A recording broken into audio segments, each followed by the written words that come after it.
The war for the internet has begun. Welcome to AMTV News, the silicon tip of the spear of freedom.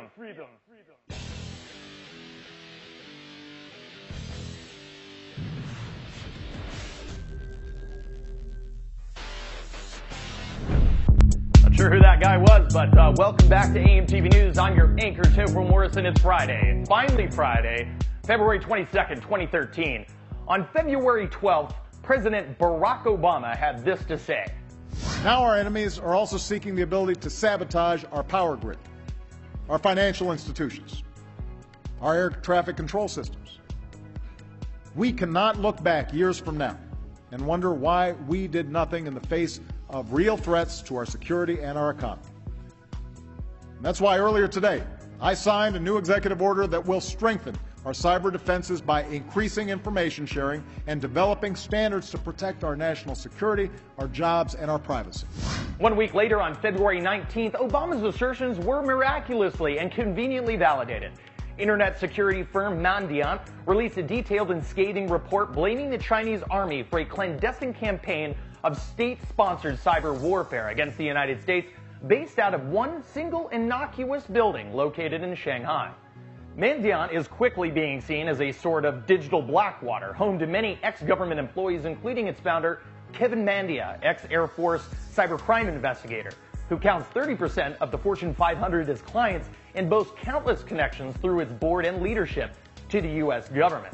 In 2011, as anxiety spread about Chinese hacking, the once small Mandiant caught a couple of whales. Principal investors, One Equity Partners, the private investment arm of J.P. Morgan Chase & Company, and Kleiner Perkins Caulfield & Byers, one of the largest and most established venture capital firms, according to the Wall Street Journal, and responsible for seeding companies like Google, Genentech, AOL, Netscape, and among dozens of others, Amazon.com.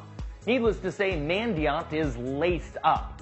According to Ted Schlein, a KPC&B partner outside of the NSA, I would guess Mandiant knows more about advanced persistent threats than anyone in the world. If this is true, and considering the NSA, through its illegal eavesdropping program Stellar Wind, developed by now whistleblower William Binney, has a bazillions of bytes of data stored in its gleaming new multi-billion-dollar mini Pentagon in Bluffdale, Utah, Mandiant is the biggest, but potentially the scariest fish in a growing school of internet security firms like Cylance, CrowdStrike, and Kroll Advisory Solution, all of whose roles in protecting the nation's critical systems, both public and private, and what rules of engagement they function under are still being debated. How does China feel about all of this? The Chinese military has been the target of a considerable number of cyber attacks. This, according to China's Defense Ministry spokesperson Geng Yangsheng. Rather than blaming the U.S. government, he conceded IP addresses can be disguised. The U.S., however, has been scrambling for ways to levy pressure on China after years of trade imbalance, loss of manufacturing, currency manipulation, piracy, and Taiwan. Cybersecurity is a new way for Washington and its military-industrial complex to levy new pressure. This often discussed complex, a web of which a couple of years ago the Washington Post exposed, consists of over 1,200 government organizations and nearly 2,000 private companies who work on programs related to counterterrorism, homeland security, and intelligence in over 10,000 locations across the United States. Adding even more weight to the Chinese rebuttal is evidence Kevin Mandia's previous employer, the U.S. Air Force, sought from private data security firms like H.B. Gary the ability to create and manage a veritable army of fake virtual people, aka bogus IP addresses.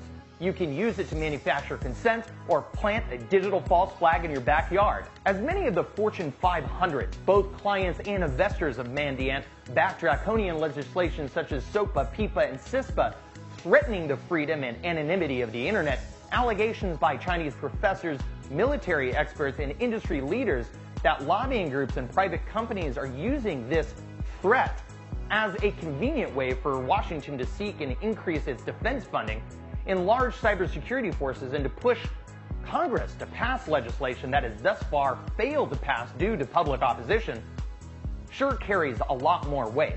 Mandion's revelations may in fact be true, but the question is, are our freedoms and liberties currently enjoyed worth jeopardizing for the sake of security?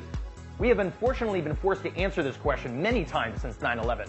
Moreover, Mandiant is able to detect and no doubt potentially rout these evildoers. Isn't our current paradigm good enough? Doesn't Congress have other priorities to address? Capturing every corner of the alternative media, watch AMTV News Monday through Friday. Follow me on Twitter and like us on Facebook using the links below. And find in our source links and more videos like these, visit amtvmedia.com, part of the AMTV network, the voice of independence.